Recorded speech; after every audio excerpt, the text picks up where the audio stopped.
Buenas noches. Hoy vamos a tratar el tema del contrato de transporte y contamos con un objetivo de tipo pedagógico, que sería el ubicarlos a ustedes en los elementos más relevantes de un contrato que tiene diferentes aristas, ya no porque tenga tipología, sino porque lo que se transporta sí puede ser diferente. Y ahí vamos a encontrar tanto transporte de personas como transporte de cosas, y también las diferentes formas en que se utiliza el transporte.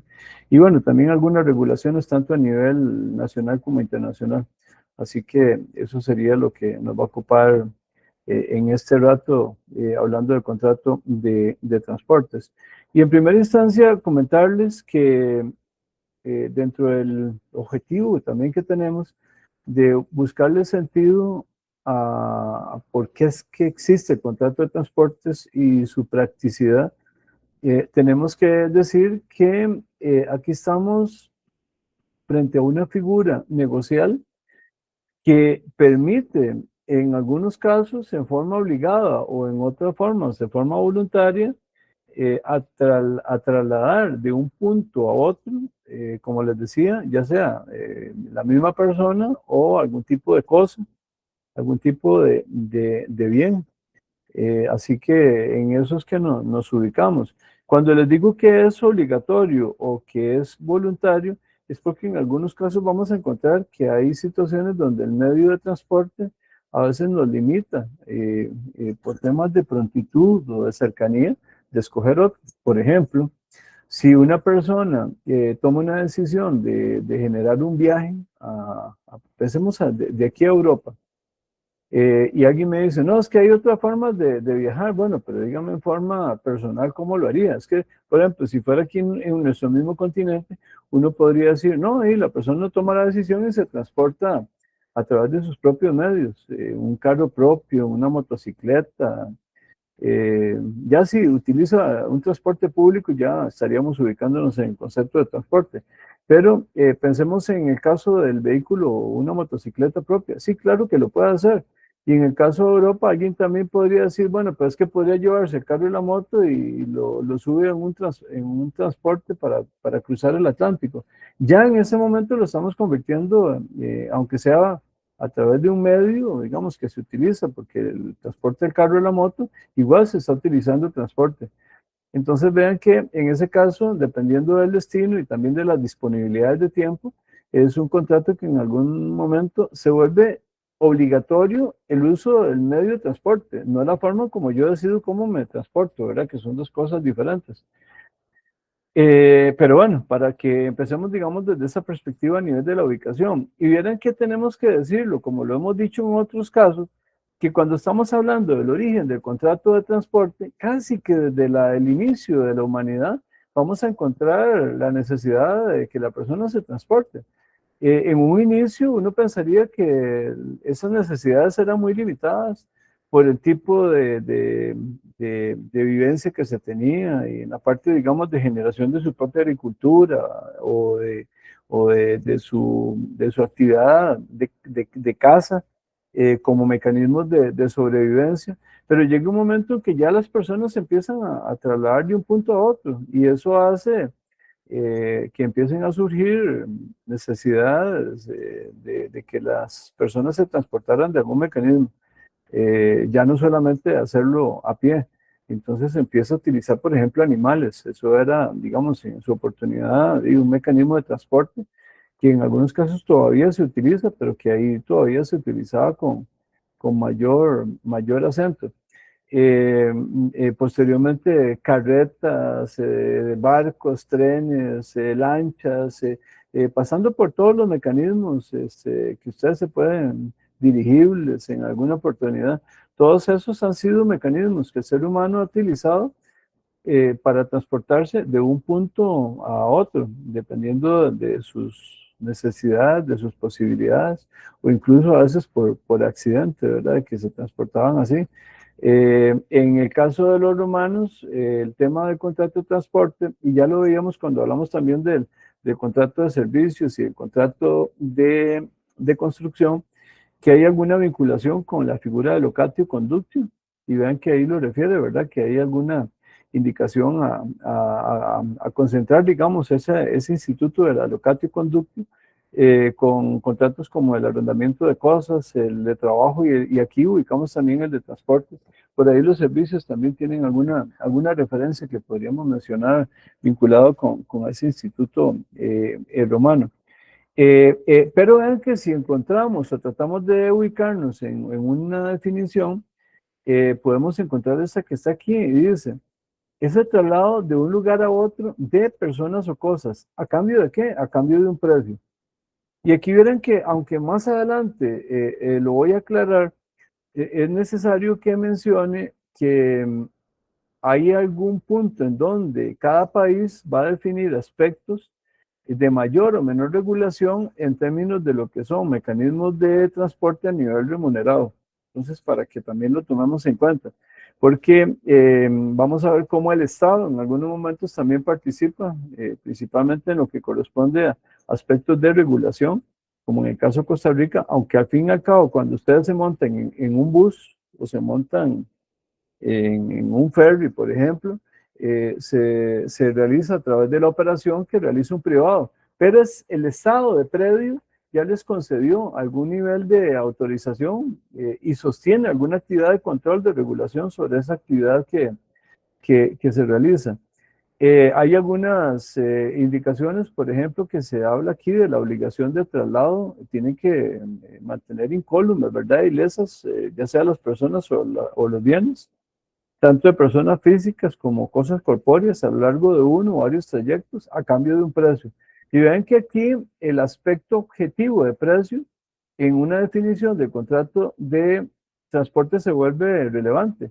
Ese precio es lo que va a permitir la utilidad, la ganancia para que un transportista pueda seguir manteniendo la actividad que le fue autorizada.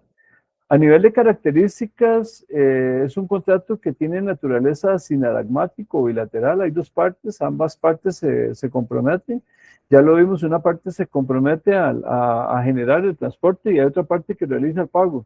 Eso nos dice que reafirma la naturaleza bilateral. Es un contrato, ya lo vinculado con el precio, es oneroso. En el momento que uno paga, está generando una salida y otra parte un ingreso de tipo patrimonial. Es de naturaleza consensual, las personas simplemente lo toman, se ponen de acuerdo y aunque hay itinerarios y hasta podrían haber documentos contractuales que regulen la forma como se maneja el transporte, ya sea de personas o de bienes, hay de por medio un acuerdo que las partes llegaron voluntariamente. Está regulado tanto a nivel nacional como internacional. Ahora vamos a ver la diferente normativa que aplica en los dos sentidos y normalmente es de adhesión. Y esa parte sí es importante, ya lo habíamos comentado. Y yo les digo, cuando estemos hablando del contrato de transporte, vamos a ver cómo. Yo no puedo no puedo llegar al counter de una aerolínea o a una agencia de viajes o a la oficina de la línea aérea directamente a decirle, no vea, yo esas cláusulas no las quiero. No, es que lo que le presentan es un formulario y uno simplemente le dan la copia del tiquete y si uno pide el contrato, ya sea virtual o impreso, simplemente se lo dan con todas las reglas que ya están preestablecidas. En ese sentido, uno no puede venir y cambiar reglas que una aerolínea o una empresa de transportes tiene ya preestablecidas. Entonces, precisamente por eso lo ubicamos como una figura de adhesión. Y vean que aquí ustedes encontrarán, y pueden encontrar muchísimo más, pero aquí vean todos los medios de transporte que existen, y vean que, por ejemplo, cuando pensamos en el avión o en el tren, o en el barco incluso, estamos pensando en transporte de personas, pero perfectamente podríamos encontrar trenes cargueros, aviones cargueros, barcos que lo que transportan simplemente son mercancías, no transportan personas, o que tengan las dos alternativas, que transporte transportes y que también transporte valores o bienes que tengan valor, ¿verdad? Entonces vean que vamos a encontrar una gran cantidad de estas opciones de formas de transportarse que tienen las personas. En Costa Rica, por ejemplo, ahora que se ha acentuado tanto el uso de transportes a través de plataformas, además de los que ya estaban establecidos como el taxi, plataformas como Uber, como Didi, e incluso se ha hablado hasta la posibilidad que ya sea en otros países, hasta generar el servicio vía moto, de transporte de personas por moto, con figuras como la que tienen esas plataformas de transporte. Y vamos a encontrar, y esto ya lo señalé, diferentes tipos de contratos de transporte. Aquí, pero principalmente no es que son de tipologías como lo hemos visto en otras figuras contractuales, sino más bien es qué es lo que transporta o el medio que genera el transporte. Entonces va a tener transporte aéreo, marítimo, terrestre, fluvial. En algunos casos el transporte fluvial es muy limitado, como en el caso costarricense. Nosotros tenemos muy pocas posibilidades de ríos con posibilidad de navegación. No obstante, en la zona del Caribe, por ahí sí hay algunas alternativas, ¿verdad? Si uno quiere ir, por ejemplo, a, a Tortuguero, puede tomar sistemas de transporte fluvial a través de ríos hasta llegar al lugar o cerca del lugar donde uno va. El tema por ejemplo, del transporte, digamos, de punto a punto a nivel, por ejemplo, de ferries, como se da en el caso de Playa Naranjo y Paquera, por ejemplo, son otros dos ejemplos, digamos, de transporte por la vía, en ese caso sería marítimo. Y bueno, transporte aéreo, tenemos muchas alternativas también dependiendo del destino que se vaya a tomar. Se transportan personas, cosas, el transporte puede ser privado o público, en algunos casos puede ser público, pero con autorización también, una concesión pública, entonces eso también son alternativas. Y podemos tener transporte a nivel interno, por ejemplo, que utilizamos nosotros todos los días o frecuentemente para movilizarnos a nivel interno, o también a nivel internacional. Va a depender de las características y las necesidades que la persona tenga a la hora de requerir el servicio de transporte. Empezando con el transporte de personas, es el que nosotros utilizamos. ¿Qué es lo que se da? Es igual, en todo sentido es punto a punto, trasladamos sano y salvo a una persona. Ahí vamos a ver que podrían ser diferentes alternativas. Las personas se pueden transportar en vehículo, en bus, en trenes, e incluso en forma aérea a nivel nacional y a nivel internacional también. Le agregamos ahí el tema del transporte marítimo, por vía marítima, pero que se da principalmente por vía aérea. Por ejemplo, si uno quisiera transportarse a nivel de Centroamérica, es muy posible que la persona tenga varias opciones de transporte. Yo voy a referirme a dos. Uno sería a través de avión y el otro sería a través de autobús. Repito, podrían haber otras, pero eso tal vez son como las más importantes. Ya eso dependerá de la decisión de una persona. Tal vez por decisión propia la persona dice, no, no quiero montarme en un avión, entonces va y se transporta por vía terrestre a través de un servicio de autobús, ya sea un autobús de una línea determinada o algún tipo de servicio especial. Eso ya dependerá de lo que las personas lleguen a adquirir. O se transporta a través de las líneas aéreas que hacen servicio a nivel de los países dentro de la región correspondiente.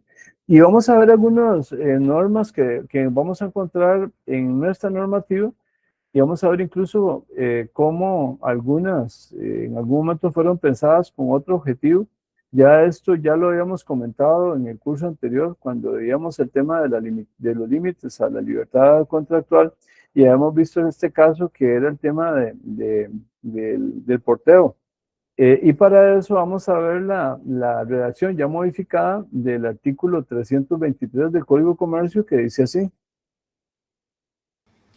Por el contrato de transporte, la persona porteadora se obliga a transportar cosas o noticias de un lugar a otro a cambio de un precio. El transporte puede ser realizado por empresas públicas o privadas.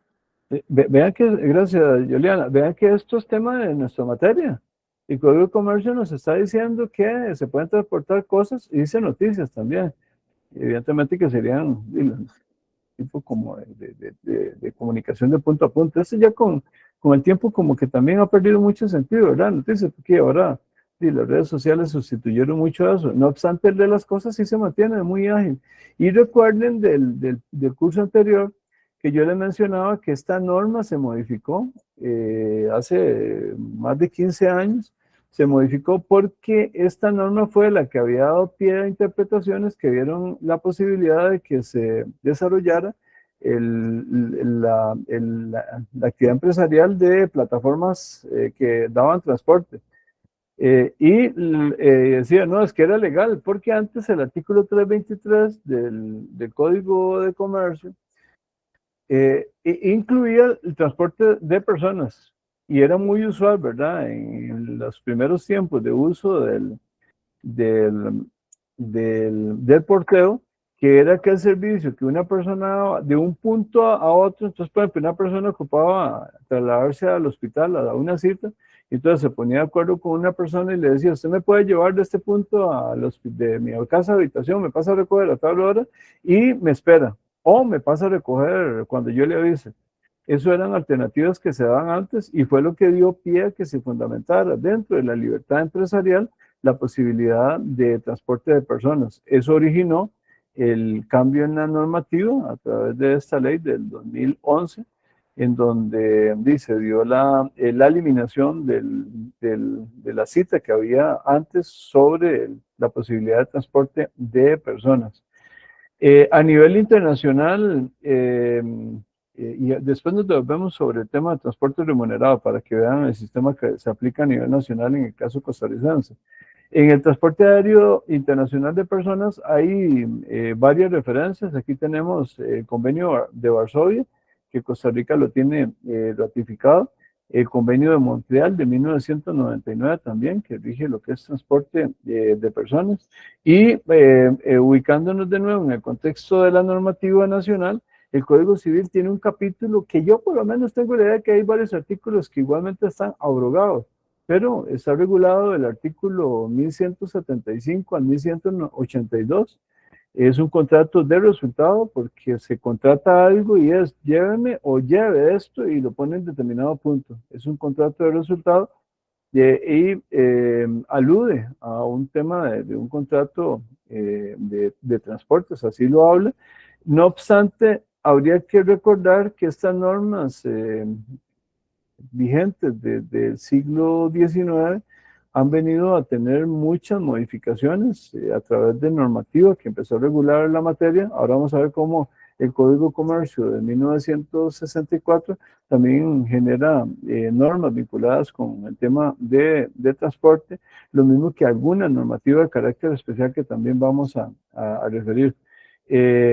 Aquí está, el Código de Comercio lo tiene regulado, el del artículo 323 al 348, y entre ellos tenemos el tema de responsabilidad del transportista.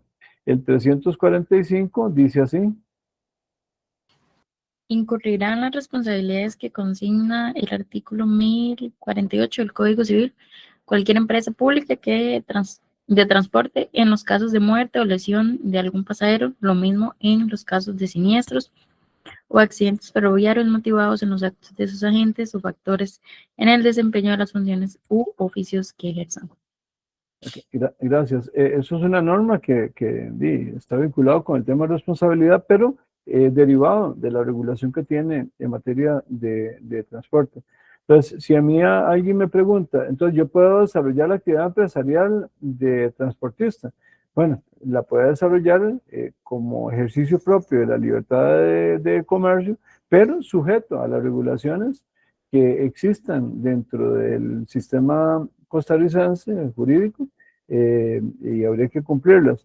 Alguien podría decir, bueno, pero es que el caso, por ejemplo, de las plataformas como Uber y Didi, todavía no mantienen una regulación expresa.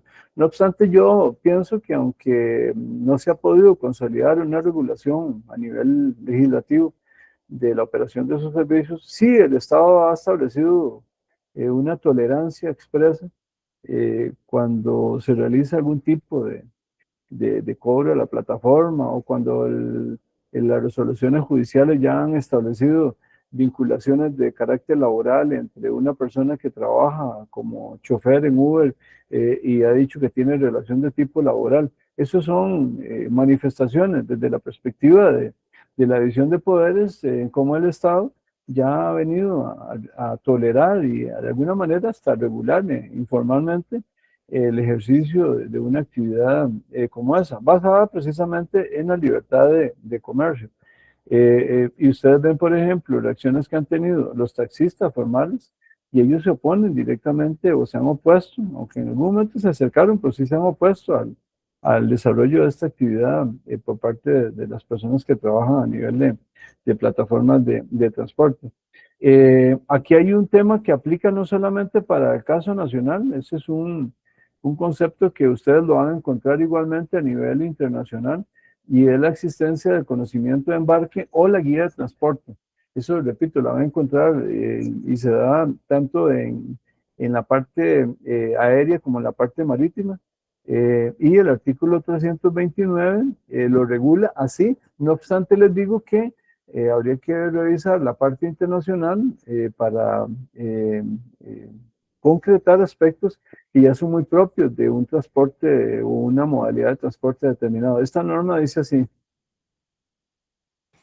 El contrato de transporte puede ser verbal o escrito, pero si una de las partes lo exige, deberá consignarse por escrito. En ese caso será firmado por ambas partes y firmarán la guía.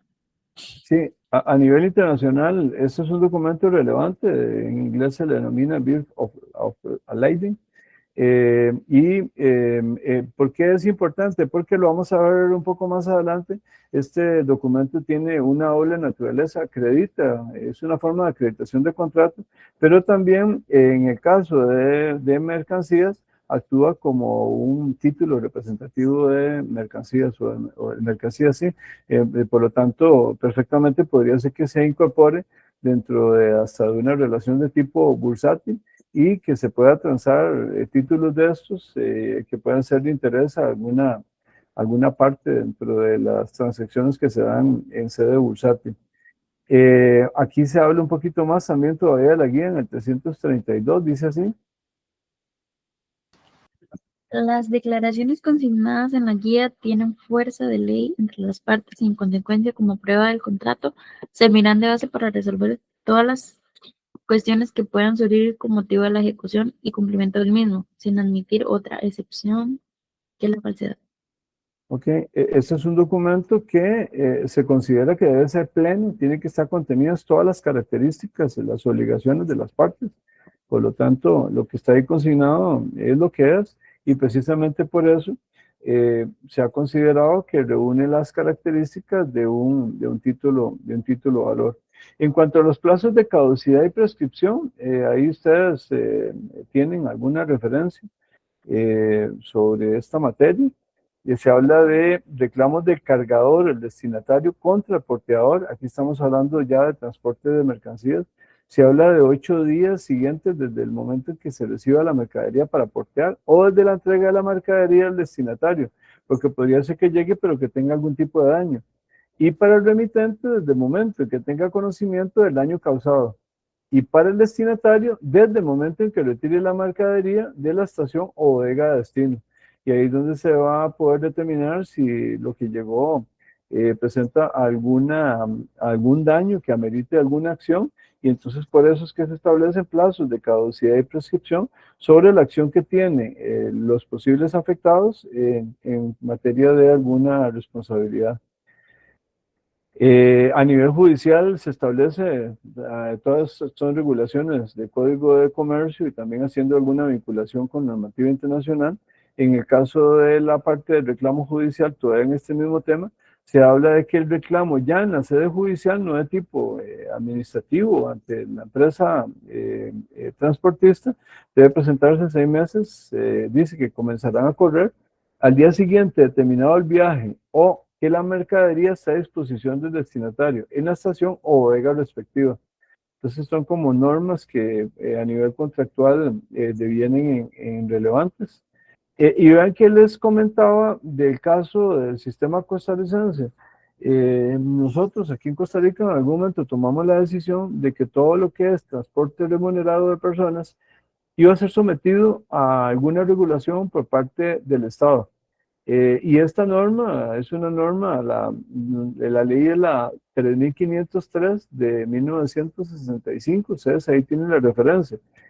Pero que tiene una cantidad grande de reformas. Esta fue reformada en algún momento también con una reforma grande que se llamó, lo que se llamó la ley de taxi, que vino a generar una reforma importante sobre esta normativa de 1965. Pero nada más para que tengan una cercanía con cómo el Estado costarricense viene a decir cómo se va a regular el tema de transporte remunerado, el artículo 1 dice lo siguiente.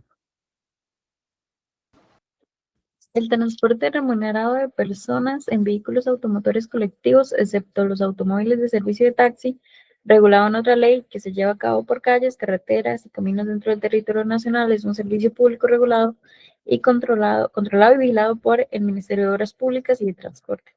Las prestaciones es delegada en particulares a quienes autoriza expresamente de acuerdo con las normas aquí establecidas. Esta norma es relevante. Yo espero que ustedes cuando la lean, no solamente leerla, sino comprenderla. ¿En qué sentido se los digo? En que vean que el Estado en algún momento costarricense toma la decisión de decir, no, yo voy a regular, voy a controlar, voy a vigilar. ¿Eso qué significa? Que ustedes pueden encontrar privados ejerciendo actividad de transporte, pero tienen que someterse a las reglas de regulación, de control y de vigilancia que tienen las autoridades, en este caso del Ministerio de Obras Públicas y Transportes, y a través de todas sus dependencias, ¿verdad? Ahí entrarían todo lo que tiene que ver con el tema de lo que hace el Consejo de Seguridad Vial, lo que hace el Consejo de la parte de tránsito, y cualquier otro, en la parte marítima, hay una sección marítima también. Y eso significa que, por ejemplo, yo no puedo decir, no, yo voy a empezar a generar una línea de transporte de personas de un punto a punto, de Alajuela a San José. Digo, no, para hacer eso obligatoriamente tiene que contar con una concesión para poder explotar esa actividad. Si ustedes han visto, últimamente se ha dado mucha renuncia de concesiones de transporte remunerado porque se volvieron un poco rentables. Y eso el Estado en algún momento tendrá que revisar si la incidencia de disminución de personas en algunas comunidades también afecta la posibilidad de que se mantengan concesiones de empresas privadas, pero que tienen una autorización de parte del Estado para realizar esa actividad. Entonces, ese para que entendamos cuál es el sistema que sigue el sistema costarricense. Cuando ustedes ven, por ejemplo, y ustedes tal vez lo dimensionen y me preguntan, y en el caso de transporte como el de taxi, los taxis son regulados, controlados y vigilados. Para que alguien tenga un taxi oficial, necesita tener una concesión, es controlado, es vigilado en su actuación.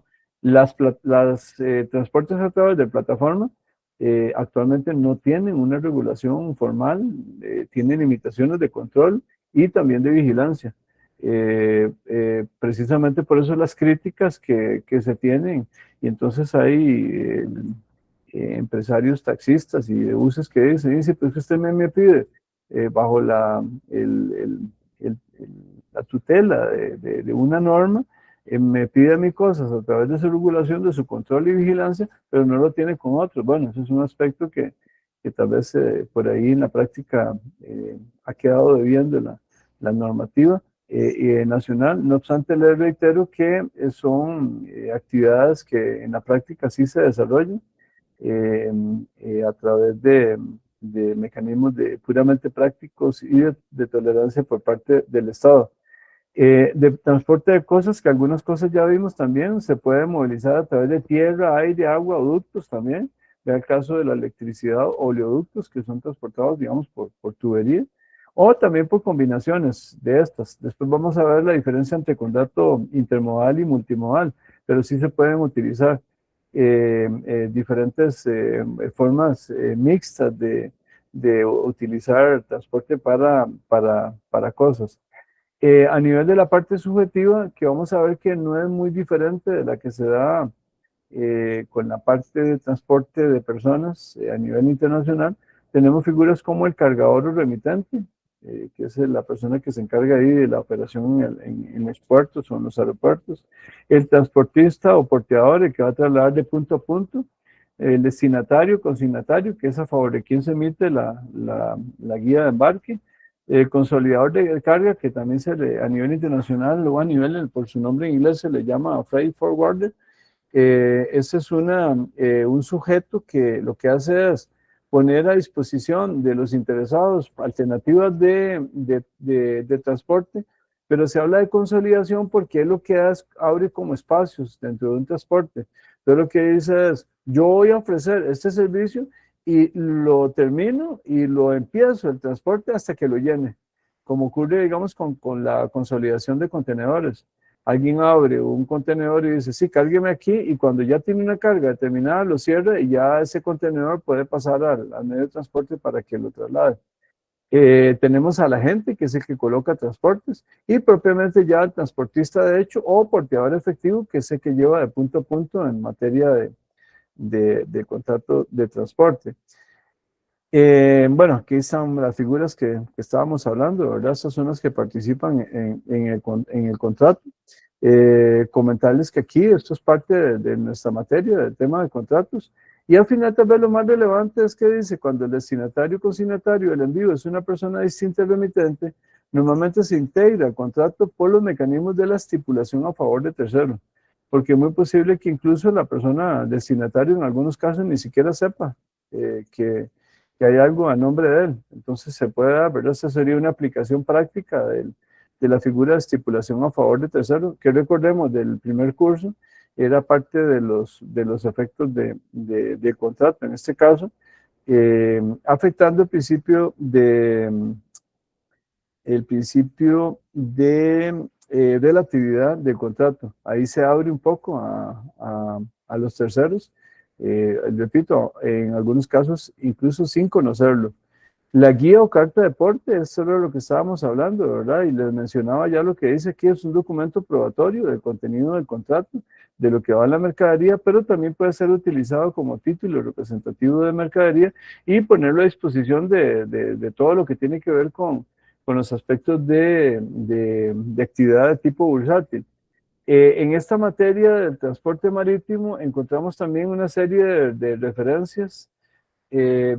También, comentarles que, y tal vez ustedes las van a ver ahí, ¿verdad? Que vienen desde el siglo XIX, diferentes manifestaciones. Después tenemos en el siglo XX las reglas de la Haya, que posteriormente sirvieron de base para el Convenio de Bruselas de 1924.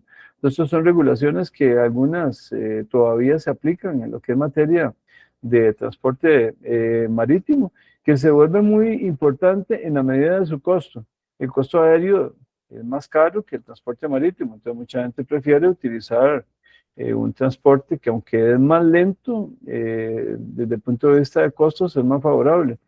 En Bruselas se firma el Convenio Internacional para la Unificación de ciertas reglas en materia de conocimientos de embarque, conocido como el Convenio de Bruselas, y su fuente inspiradora como las reglas de la Haya, que lo mencionaba anteriormente. Y ya un poco más adelante tenemos por ahí también en este tipo de transporte las reglas de la Haya-Visby, el protocolo monetario de Convenio de Bruselas, que es un complemento al convenio de 1924. Y también en 1993 entra en vigencia el convenio de las Naciones Unidas sobre el transporte marítimo de mercancías, conocidas como las reglas de Hamburgo. Más adelante también la Asamblea General aprueba el convenio sobre transporte internacional de mercancías, total o parcialmente marítimo, conocido como las reglas de Rotterdam. Y verán que quería mencionarles antes de hablar del caso nacional, que en lo que corresponde a lo que es el transporte aéreo, después de la Segunda Guerra Mundial y en medio de todo el desorden en todo sentido político, social, económico que se dio, posterior a la posguerra de la Segunda Guerra Mundial, una gran cantidad de países se pusieron de acuerdo para generar una asociación de líneas aéreas, repito, en lo que tiene que ver con personas, pero que también toca algunos aspectos de transporte aéreo de carga, y se constituyó la Asociación Internacional de Transporte Aéreo, Eso es lo que conocemos en la realidad como la IATA, que emite una serie de mecanismos, de regulaciones, tiene una cantidad grande de funciones en materia de certificación, de acreditación, de formación, de emisión de normativa, y abarca, se calcula, esta asociación en lo que son las reglas, alrededor del 80% del transporte de personas y, repito, también de mercancías a nivel aéreo. Entonces, imagínense la cantidad, la calidad que tiene de tutela esta asociación, y la posibilidad de emitir normativa. Cuando se va a adquirir un avión, es muy posible que las reglas que estén contenidas en el contrato de adhesión tengan muchas regulaciones que tienen vinculación con eh, manifestaciones que ha tenido directamente la IATA a nivel internacional. En el caso costarricense, sobre transporte marítimo, hay por ahí una referencia en una normativa del siglo XIX, el Código de Comercio de 1853, que si ustedes tienen la curiosidad de revisarlo, el Código de Comercio actual estableció dentro de los transitorios la validez y la vigencia de la parte de esta sección del Código de Comercio de 1853. Es un dato muy curioso, pero repito, todavía aparece como vigente. No obstante, yo tengo que decirles que aunque así se mantiene en el sentido formal, en la práctica mucho de lo que tiene que ver con transporte marítimo está regulado por el mismo Código de Comercio a nivel nacional, por normativa especial, y a nivel internacional por todo lo que ya les mencioné de reglas que han venido estableciéndose a través de organismos y de asociaciones a nivel internacional. Aquí tenemos, era lo que les mencionaba, que es como muy parecido a lo que ocurría en el transporte aéreo, en el marítimo internacional, remitente, cargador, el porteador marítimo o transportista o contractual, también llamado carrier, el porteador de hecho, en inglés igual el actual carrier también, el cargador, en inglés shipper, y el destinatario. Entonces, repito, es como el esquema muy parecido. Aquí es donde principalmente se utiliza mucho el esquema del consolidador también, que no está mencionado aquí, pero que también se los incluyo por lo que estoy diciendo. Se utiliza principalmente en materia marítima, también en materia de los cargadores aéreos, también utiliza mucho la figura del consolidador. Jimena levantó la mano, tiene la palabra, Jimena. Hola, profe, buenas noches. No sé si podría repetir la diferencia entre porteador marítimo y el porteador de hecho, por favor. El porteador marítimo, creo que eso estaba en una filmina anterior, vamos a ver si me puedo volver. Era en este. Sí, ahí está al final. Es que en el caso del porteador, recordemos que cuando hablamos de la figura del porteador estamos aludiendo, Jimena y el resto de la clase, y bueno, personas que también van a tener acceso a la grabación posteriormente. El porteador es punto a punto. Ese es el sentido, digamos, del porteo. Y es el que tiene todas las autorizaciones correspondientes. No obstante, podríamos encontrar alguna situación en donde nos encontremos y también alguna normativa de algunos países que permitan la posibilidad de transportistas que realizan actividad fuera de la situación de tipo regulada y es un transporte de hecho. No obstante, no se deja de mencionar porque podrían aparecer dentro de un transporte determinado. Y podría ser que estemos hablando, y aquí estamos hablando de forma genérica, de mecanismos de transporte, principalmente cuando se da en tipo multimodal, donde tenemos, por ejemplo, transporte de un punto a otro y después de ese punto a otro dentro de un territorio de un país, de un mismo país. Yo he mencionado en algún momento el caso de un fabricante y lo mencionamos en alguna oportunidad cuando hablábamos del caso de la aplicación de los Incoterms, que hay algún fabricante que dice, no, a mí no me interesa transportar mis productos a ningún lado. Y entonces lo que hace es buscarse un transportista que lleve de su fábrica a un punto determinado. Pero el transportista dice, no, es que yo no lo puedo llevar más de aquí porque a mí no me sirve desde el punto de vista de la rentabilidad. Entonces consiguen otro transportista de ahí mismo, de otra ciudad, por ejemplo, a un puerto para que lo envíen a otro país. Es posible, Jimena, que se encuentre en que el fabricante no busque un porteador de punto a punto, sino que busque un transportista de hecho. Y entonces se busca, qué sé yo, a alguien que tiene un camión y le dice, necesito que me lleve esto de mi fábrica, y no es un camión de la fábrica, me lo lleve de este punto a esta ciudad, donde lo va a recibir un porteador, digamos que es formal, y que es el que va a transportar de ese punto al puerto, y o podría aparecer otro porteador también formal que lo lleve de ese puerto a un punto de destino. Entonces, esas serían como las posibilidades donde se da la presencia de un transportista de hecho. Listo, muchas gracias. Con gusto, Jimena.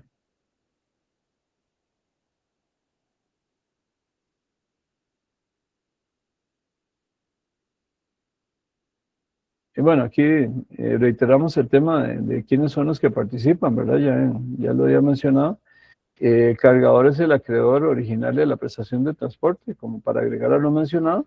El porteador es el sujeto que se obliga a conseguir el traslado de las cosas de un sitio a otro, de un punto a otro. Y tenemos el destinatario que al fin y al cabo hace que pueda reclamar la mercadería. Al final a él se va a emitir el título que repito, es forma de reclamar la mercadería, pero que también puede ser utilizado como un mecanismo de utilización o de transacción a nivel bursátil. Y comentarles que al igual que como ocurría con el caso de contrato de construcción y también se daba en el contrato de servicios, todos los casos de transporte, ya está abierta la posibilidad, podemos encontrar servicios de logística adheridos o agregados como posibilidades adicionales al tema de transporte. Ahí tenemos embalaje, carga, descarga de mercancías, almacenaje, bodegaje, tramitación aduanera, gestión de inventarios, pago de impuestos. Pueden agregarle todos los que usted quiera, pero son servicios que se han venido agregando en forma consolidada como un servicio, digamos, macro, con una multiplicidad de posibilidades para facilitarle a las personas tanto el transporte de personas, pero principalmente el de mercancías, y que se tenga que dedicar completamente de actividad que si no utiliza a esos servicios de logística, tendrá que asumirlos por sí mismo. Lo puede hacer, sí, perfectamente, pero incluso puede ser que hasta resulte hasta más oneroso en no utilizar los que le se ofrecen en un radio, digamos, de acción de todo lo que tiene que ver con contratos de transporte. Y por último, mencionarles que hay una diferencia que ya les había adelantado entre el transporte intermodal y multimodal. Y eso sí es importante que ustedes encuentren entiendan la diferencia. En el caso del intermodal, lo que se da es, tenemos una unidad de carga que, como se señala, principalmente se da en el caso de los contenedores, y se realizan diferentes operaciones de transbordo de mercancías y materiales durante el traslado de la carga desde un punto de origen hasta un punto de destino. Entonces eso significa que, por ejemplo, en el mismo contenedor podría ser que cambie de furgón el que lo transporta, o que toda la mercancía esté en un contenedor y se vacíe y lo pongan en otro contenedor. En ese caso estaríamos hablando de transporte intermodal. ¿Qué se diferencia del de multimodal? ¿Cuál es la característica de multimodal? Que es el que emplea más de un tipo de vehículo para transportar la mercancía. Entonces, por ejemplo, si un fabricante coloca en un camión de transporte mercadería, lo pone en el barco y en el barco lo colocan en un contenedor o en una pieza de consolidada de mercancía, y llega al país de destino y ahí de nuevo lo ponen en otro contenedor, ahí estaríamos hablando ya de un transporte multimodal. Entonces, esto eran como algunas informaciones relevantes que tienen que ver con la materia, con el contrato de transporte, principalmente los aspectos más importantes, porque es lo que se relaciona con nuestra materia en lo que tiene que ver con el contrato. Hay muchos aspectos que podrían agregarse, pero en realidad no tiene relevancia para nuestros objetivos, digamos, de entender únicamente la figura contractual. Es posible que la especialidad de la materia implicaría muchas horas, ¿verdad?, para poder ubicarnos dentro de este contexto. Pero eso era lo que básicamente, dentro del objetivo que teníamos, era lo que les iba a plantear, y de esta forma estaríamos concluyendo con la clase, con la grabación, y espero que haya cumplido con el objetivo que teníamos planteado. Que tengan buena noche.